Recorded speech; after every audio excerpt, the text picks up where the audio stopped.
میرے بھائیوں، موت کے وقت انسان دو کیفیت میں ہوتا ہے۔ کچھ لوگوں کی روح ایسے نکل رہی ہوتی ہے کہ ان کے رگ رگ میں وہ پھنس رہی ہوتی ہے وَلَوْ تَرَى إِذْ يَتَوَفَّى الَّذِينَ كَفَرُوا الْمَلَائِكَةُ يَضْرِبُونَ وُجُوهَهُمْ وَأَدْبَارَهُمْ۔ کاش تم دیکھ سکتے وہ منظر جب اللہ کے فرشتے نافرمانوں کی روح کو نکال رہے ہوتے ہیں تو ان کے منہ پہ بھی مارتے ہیں، ان کی کمر پر بھی مارتے ہیں۔ اور اخرجوا انفسکم اليوم، نکالو آج اپنی روحوں اور جانوں، اب تم بچ نہیں سکتے ہو۔ وہ پیچھے ہٹنا چاہتے ہیں، رب ارجعون، مجھے واپس کر دے تھوڑی دیر کے لیے، لعلی اعمل صالحا، اب میں پورا ٹھیک مسلمان بن کے چلوں گا۔ تو اس کے جواب میں ہوتا ہے، اور حدیث پاک میں آتا ہے کہ ملک الموت اترتا ہے، اس کے ساتھ 4 فرشتے ہوتے ہیں، وہ 4 فرشتے آتے اس کی پٹائی شروع کر دیتے ہیں۔ ابھی پرسوں یہ حدیث میں نے پڑھی ابن ماجہ میں کہ ملک الموت کہتا ہے ایتھا النفس الخبیثہ کانت فی الجسد الخبیث، اے خبیث روح جو خبیث جسم میں تھی، اخرج باہر آؤ۔ اب وہ واپس تو ہو نہیں سکتا، اپنے آپ کو روک تو سکتا نہیں، تو وہ حیران پریشان خوف زدہ، تو اس کے جواب میں اس کو ملک الموت کہتا ابشری بحمیم وغساق وآخر من شکلہ ازواج، تیار ہو جا خوفناک عذاب کے لیے اور کھولتے پانیوں کے لیے، کانٹے دار جھاڑیوں کے لیے اور بے شمار عذاب کی شکلوں کے لیے۔ تو اس کی روح کو جب کھینچتے ہیں تو رگ رگ سے وہ کٹ کے نکلتی ہے، تو سارا وجود زیر و زبر ہوتا ہے، سکرات کا درد ساری دنیا کے دردوں پر حاوی ہے۔ جب اس کی روح نکلتی ہے اور اس کو لے کر آسمان پر چلتے ہیں تو دروازے پر پہنچتے ہیں تو اندر سے فرشتے پوچھتے ہیں کون ہے؟ کہتے ہیں فلاں فلاں کا بیٹا ہے۔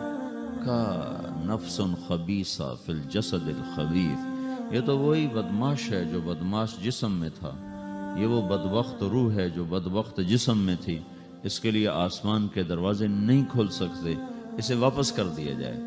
تو آسمان کے دروازے لا تفتح لهم ابواب السماء ولا يدخلون الجنة حتى يلج الجمل في سم الخياط، کہ ان کے لیے آسمان کے دروازے نہیں کھلیں گے اور ان کے لیے جنت کے دروازے نہیں کھلیں گے، پھر یہ وہاں سے نیچے گرائے جاتے ہیں جو اللہ کا قید خانہ ہے سجین۔ وما ادراک ما سجین کتاب مرقوم، وہ تمہیں خبر نہیں کہ وہ کیا خوفناک قید خانہ ہے جو اللہ تعالیٰ نے بنایا ہے، اسے وہاں دھکیل دیا جاتا ہے۔ پھر قیامت تک اس کے لیے انتظار کی گھڑیاں ہیں اور عذاب کی شدت ہے۔ اور جب کوئی نیک آدمی اللہ تعالیٰ کے دربار میں جانے کا اس کا وقت آتا ہے تو اللہ تبارک و تعالیٰ فرماتے ہیں ان الذین قالوا ربنا اللہ ثم استقاموا تتنزل علیہم الملائکۃ الا تخافوا ولا تحزنوا وابشروا بالجنۃ التي کنتم توعدون نحن اولیاؤکم فی الحیاۃ الدنیا وفی الآخرہ ولکم فیہا ما تشتہی انفسکم ولکم فیہا ما تدعون نزل من غفور الرحیم۔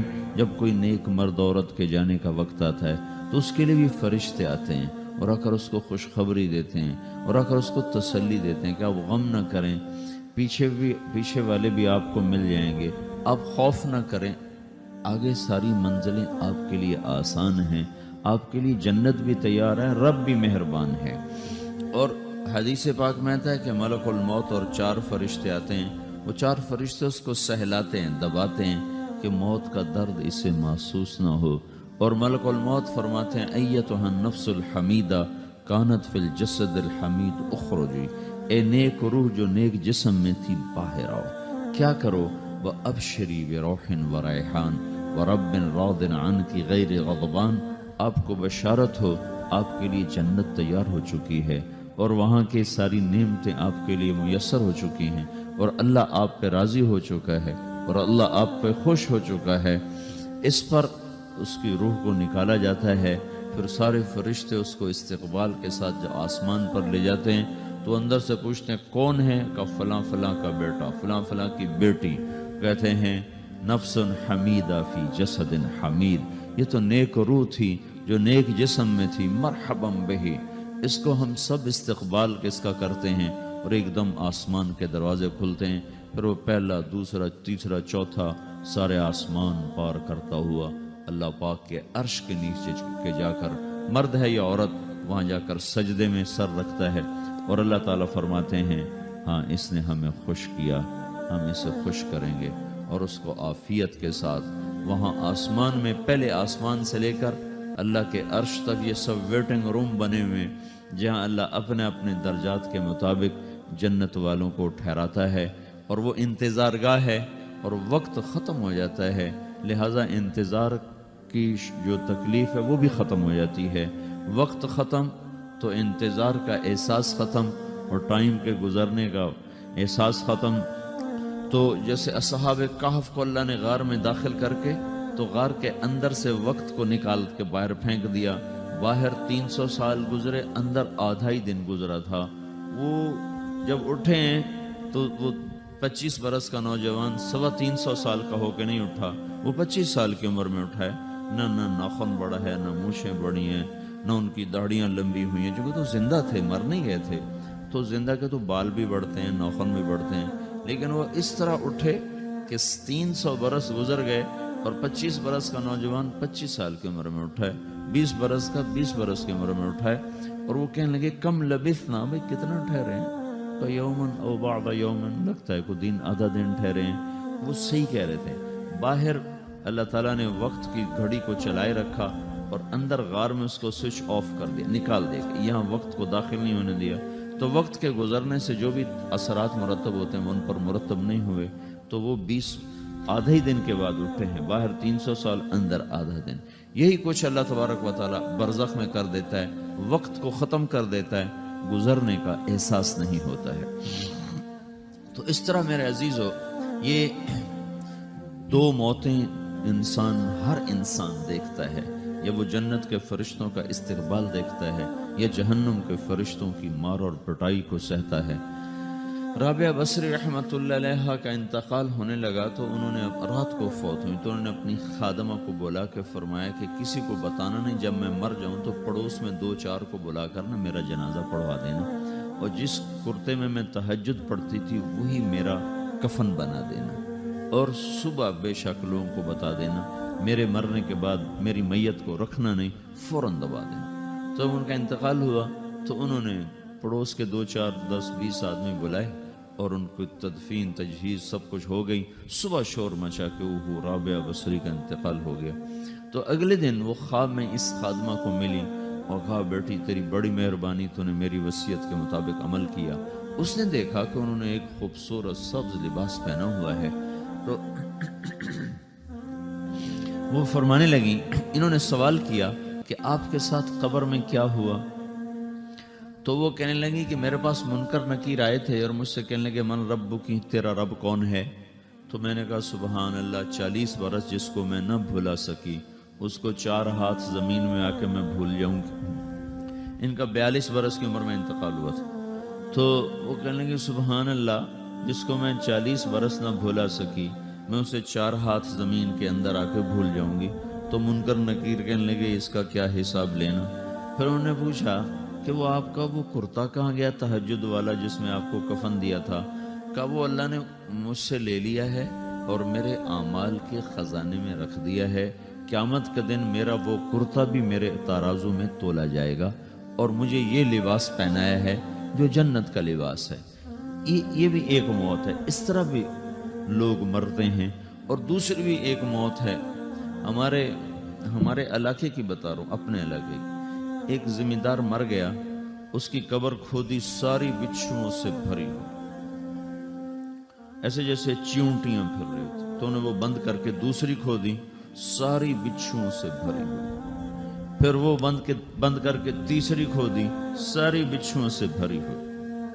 قبرستان میں اتنے بچھو کہاں سے آ گئے؟ یہ زمین کے بچھو نہیں ہیں، یہ آخرت کی بلائیں ہیں جس کے ساتھ اب اس سے قیامت تک رہنا ہے اور گزارا کرنا ہے۔ تو یہ 2 طرح کی موتیں روزانہ لوگ مرتے ہیں، روزانہ لوگ مرتے ہیں۔ جب نماز کا وقت ہوتا ہے ملک الموت ساری دنیا کا چکر لگاتا ہے، اور دیکھتا ہے کون پڑھ رہا ہے کون نہیں پڑھ رہا، کون پڑھ رہا ہے کون نہیں پڑھ رہا۔ جو نماز کی پابندی کرتا ہے اس کی موت آسانی سے ہوتی، جو نماز میں غفلت کرتا ہے اس کے ساتھ موت کے وقت شدت اور سختی اختیار کی جاتی۔ تو بھائیو، یہ ایک جسم ہے، ایک روح ہے۔ روح باقی رہنے والی چیز ہے، جسم مٹ جاتا ہے، پھر اللہ سے قیامت کے دن نیا جسم عطا فرمائے گا، ایک نیا جسم دیا جائے گا۔ روح وہی ہے جو اللہ کے خزانوں میں جمع ہو جاتی ہے۔ نافرمان کی سیاہ کالی روح ہوتی ہے، فرما بردار کی روشن چمکدار روح ہوتی ہے۔ تو اللہ نے کچھ تقاضے جسم کے رکھے ہیں اور کچھ روح کے رکھے ہیں۔ جسم کے تقاضے پورے نہ کرو تو یہ پریشان ہو جاتا ہے، روح کے تقاضے پورے نہ کرو تو یہ پریشان ہو جاتی۔ روح کی پریشانی جسم سے زیادہ ہے، چونکہ روح کی طاقت جسم سے زیادہ ہے۔ جسم مٹی سے بنا ہے، اس کی غذا بھی مٹی سے نکلتی ہے۔ روح آسمان سے ہے، اس کی غذا بھی آسمان سے ہے۔ روح کا تعلق جب تک اللہ سے نہیں جڑتا، اس سے بھوک اور پیاس لگتی رہتی ہے۔ جسم کو جب تک روٹی اور پانی نہ ملے یہ تڑپتا اور پریشان رہتا ہے۔ جیسے اللہ تعالیٰ نے ہمارے جسم میں روٹی اور پانی کی طلب کو بے ساختہ رکھ دیا ہے۔ میں بیان کے دوران بھی پانی پی رہا ہوں، آپ دیکھ رہے ہیں کہ میرا حلق سوکھ جاتا ہے، مجھے طلب محسوس ہوتی ہے پانی، حلق سوکھتا ہے پانی کی طرف بھاگتے ہیں، بھوک لگتی ہم روٹی کی طرف بھاگتے ہیں۔